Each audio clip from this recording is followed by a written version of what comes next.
I'm going to work through example 1 in lesson 17, solving this linear inequality. We are going to begin by graphing the related equation. So thinking that if we had replaced that inequality sign with an equal sign, we would have the equation of y is equal to 3x minus 2. I'm going to graph that by finding some points that are on that graph. I know that the y-intercept is the point -2, so I'll plot the point 0, -2.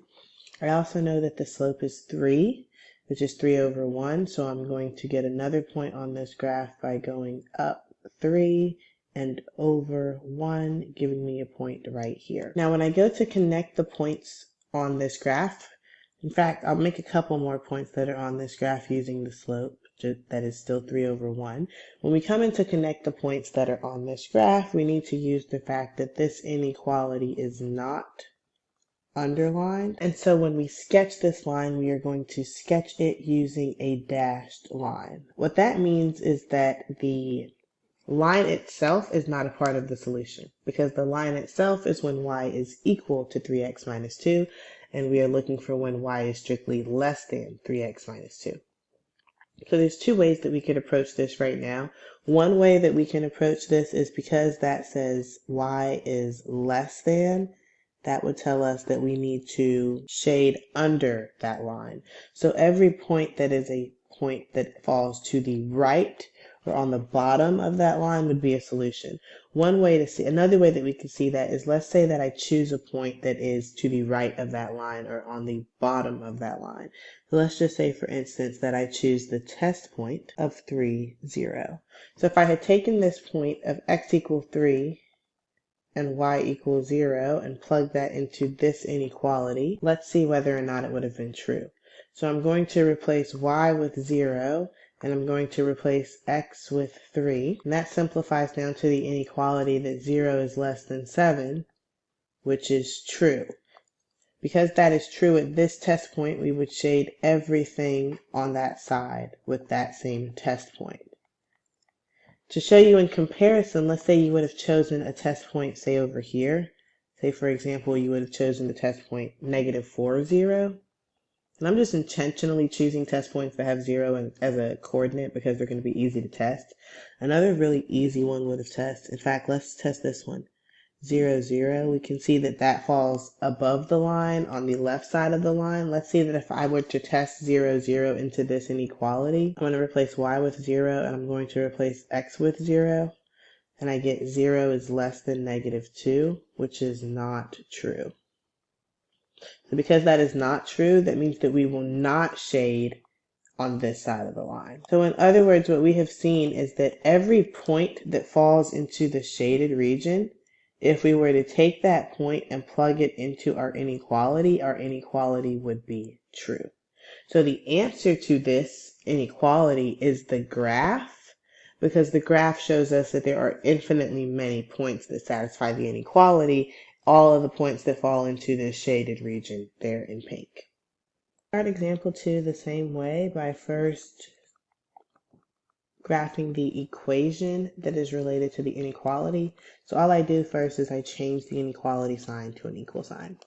Now to graph this line, notice that this line is not in y equal mx plus b form. It's not in slope-intercept form. It's in standard form. And I don't know why I put a 0 there. I should put a 6 here. So to graph this line, I'm going to find the intercepts. I'll find the x-intercept by setting y equal to 0. So our x-intercept is the point 2, 0. I'll find the y-intercept by setting x equal to 0. So our y-intercept is the point 0, -3. My two intercepts, here's the x-intercept at 2, 0. Here's the y-intercept at the point 0, -3. And now I'm going to connect those points, and I will connect them with a solid line because that inequality is underlined, which means or equal to. So in this case, the slope of this line, or rather the line itself, is actually included in the solution. What we still have to figure out is whether we should be shading above the line or below the line. So what I'm going to do is I'm going to choose a test point. I'm just going to choose the origin because it's a very quick point to test. So I'm going to be plugging in 0 for x and 0 for y. So this would be 3 times 0 minus 2 times 0 is less than or equal to 6. We're checking if that is true, and it is because 0 is less than or equal to 6. So because this test value worked, we're going to shade all of the values that are on that same side of the line. All of the points that are above the line are being shaded and included in this solution here. If we would have chosen a test point that was on the other side of the line, say we would have chosen the test point 3, -3, let's see what happens if we would have plugged that in. We would have had 3 times 3 minus 2 times -3, and we'd be checking to see if that was less than or equal to 6. And 9 plus 6 is not less than or equal to 6. This is not true, and so we will not be shading on the bottom side of that line. Example 3 will begin the same way by first graphing the equation that is associated with the inequality. So I have just changed the inequality to an equal sign. The line x equal to -2 is a vertical line with undefined slope. We could choose a test point. Say we choose the test point 0, 0. If I were to plug in x is equal to 0 into this inequality, we would have 0 is less than or equal to -2, which is not true. So we will not be shading the points on the right side of this line. But instead, if we chose a test point to the left side of the line, like say the point -3, 0, and plug that x value into this inequality, we would have -3 is less than or equal to -2, which is true. So we shade all the points to the left of the line, which makes sense because we're interested in the x values that are less than or equal to -2. So those would be, oh, I lost my line. Those would be x values that are smaller than -2. So every point to the left of this line is a solution to that inequality. Similarly, in example 4, we will start by graphing the line y is equal to 3, which is a horizontal line with slope 0. We're interested in the points for which y is greater than 3, but we need to make sure that we graph this line as a dashed line because this is not underlined. And when the inequality is not underlined, the line itself is not included. So that is a dashed line. We did do a solid line in example 3 because that inequality was underlined. So here we're looking for y values that are greater than 3, and so our solution are all the points that are above that line. For example, if we were to test 0, 0 in this inequality, plugging in the y value for 0 gives us an inequality that's not true. But say if I were to test the point 0, 5, plugging in the y value for 5 gives us a point that is true. Example 5 is very similar to the previous examples, but it's a little bit different because this time when we replace the inequality with an equal sign, we get a quadratic equation instead of a linear equation. So we now want to graph this quadratic function. We've learned before different ways that we can graph quadratic functions. I will graph this one by finding its intercepts. I can find the x-intercepts of this parabola by setting y equal to 0. This equation will factor.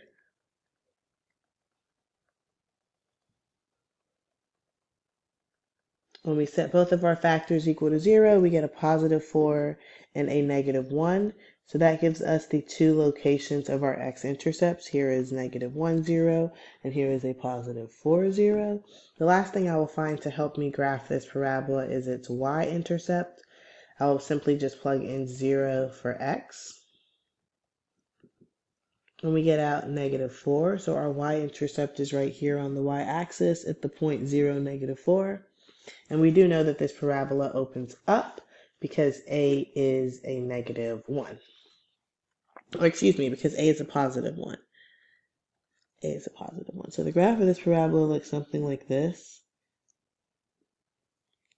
Notice I did graph a solid parabola because that inequality was underlined. Now we just need to figure out if we're going to be shading above the parabola or below the parabola. And I want us to make sure we're clear on what I mean by that. When I say above the parabola, I mean the points that are in here. Above is another way to think of points that are, say, inside of that parabola, points that are on top of that parabola, versus points that are out here in green, points that are below the parabola on the outside of the parabola. So only, and don't do any shading right now, but only one of these regions will be our answer. And to figure out which one will be our answer, we need to pick a test point from the inside, a test point from the blue region, so say like the point 0, 0. And we need to pick a test point from the outside green region. So say I could pick the point 0, -6. That's a point that's in the other region. When we plug in 0 for x and 0 for y, we get an inequality that is true, which implies that the region that's shaded in blue will be a part of our solution. Let's see what happens if we were to plug in the green point, where I'm going to replace x with 0 and y with -6 in the same inequality. We end up with -6 is greater than or equal to -4, which is not true. Because that is not true, the part that's in the region in green is not a part of the solution. And only the blue region that's shaded and the parabola itself are parts of our solution. This is our first example where we actually look at a system of inequalities because we have more than one here. We're going to start off the same way and first change our inequalities to equations. We need to graph both of these lines. I'll put the first line in slope-to-intercept form by just subtracting 3x from both sides. So now I can see that the y-intercept of that line is the point 0, -3, and the slope is -3, so I can graph that line by going up 3 and left 1. When I go to connect the points on the first line of -3x minus 3, we need to look at this inequality and see that it is underlined to know that we are going to be graphing a solid line. When I look at the other equation, I see I have another line there that I'm also going to be graphing. But before I go in and actually start graphing that line, I'm going to figure out where these two lines touch each other, what their intersection is. We could solve that by using elimination or the addition method, or we could also use substitution. I've already taken this equation and solved it for y, so I'm just going to come in here and do substitution. So I'm replacing the y that's in that first equation with, or replacing the y that's in the x plus 2y equation with what we found y to be in our first equation, and now we'll solve this equation for x. So I've solved and gotten that x is equal to -2. I'm now going to plug that back in over here to see what y is equal to. And I get that y is equal to 3. So I know the point -2, 3 is also on the second line. That's where those two lines meet. I'm going to find one more point that is on the second line.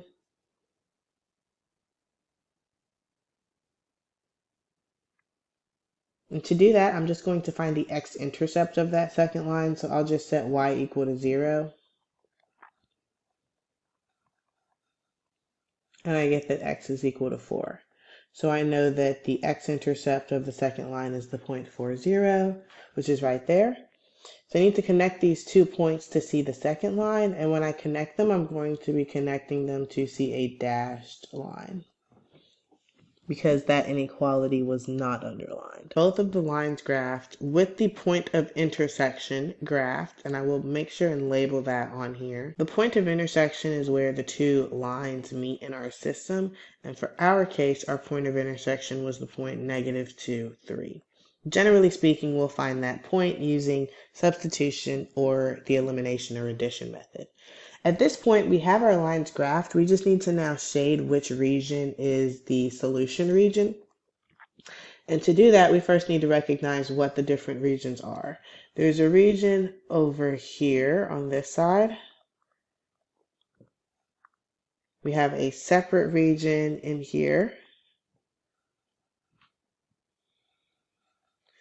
There's a third separated region that is over here. And then finally, there's a fourth region that is up here. So one of those 4 regions is going to be our solution region, and we have to figure out which one it is. We're going to do that the same way that we have been doing that, by choosing test values. So for instance, for the blue region, we could test the point 0, 0. For the pink region, we could test the point -2, 0. For the green region, we could test the point 0, 3. And then for the orange region, we could test the point -3, 4.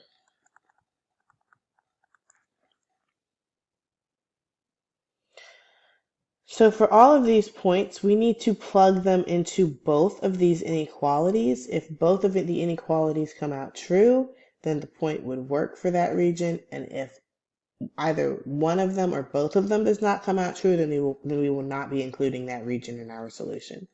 So I'm going to start off by testing 0, 0. So I'll plug it into the first inequality, replacing x with 0 and y with 0. We have 3 times 0 plus 0 is greater than or equal to -3. And that is true because 0 is greater than or equal to -3. Now I'll plug 0 and 0 into the second inequality, which would give us 0 plus 2 times 0 is less than 4, which is also true. So the blue region is definitely going to be included in our solution. If we go and we check the second test point in the pink region of -2, 0, going into the first equation and replacing, or the first inequality and replacing x with -2 and y with 0, we have 3 times -2 plus 0 is greater than or equal to -3, which leaves us with -6 is greater than or equal to -3, which is not true. If that one fails, we do not even need to check the second inequality. The pink region will not be included in our solution. Let's go on to test the green region using the point 0, 3. So I'm going to be replacing x with 0 in the first inequality and y with 3, which gives us that 3 times 0 plus 3 is greater than or equal to -3. And that is true because 3 is greater than or equal to -3. Now I'm going to be testing the point 0, 3 into the second inequality, which would give me that 0 plus 2 times 3 is less than 4, which is not true because 6 is not less than 4. And so the green region is not included in our solution. Finally, we will test the last region, the orange point of -3, 4.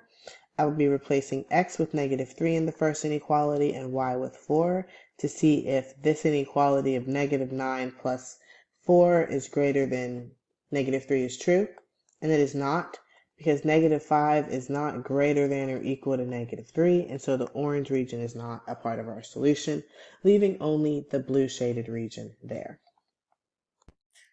In this example, I want to stress the importance of finding the points of intersection. So let's go ahead and graph these two equations, because remember, we start these problems off by first changing the inequality signs to equal signs so that we can see the graph. So let's start with the pink equation of y is equal to x.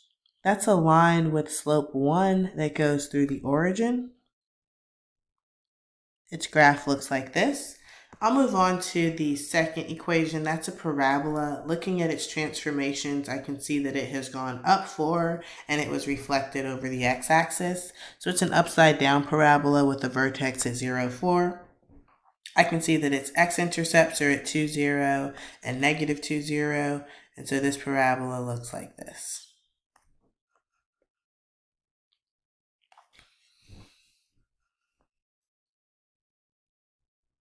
Let's talk about the regions that this graph is split into.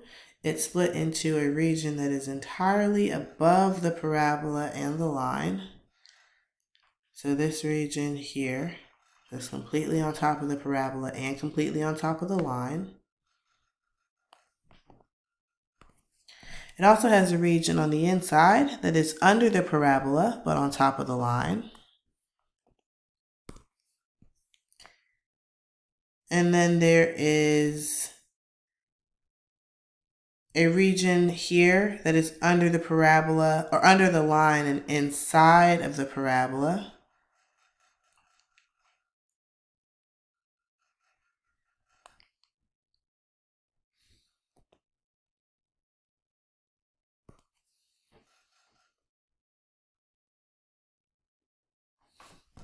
And then finally, there's a region here that is under the line but outside of the parabola. Okay, so we're going to need some test points to see which region we will include in our solution.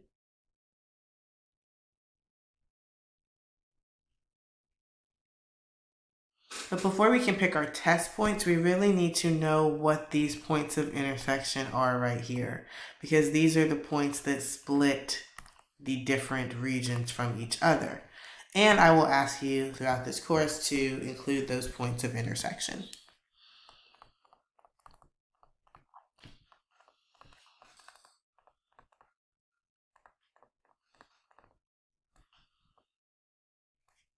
So we can see that we have 2 points of intersection, and we're going to find them by solving this system of equations with these 2 equations here. The equations are already set up pretty nicely for substitution. I know I have that y is equal to x here, so I'm just going to take this x and replace it in that equation there to give me x is equal to 4 minus x squared. I'm going to get 0 on one side of this equation. This is now a quadratic equation.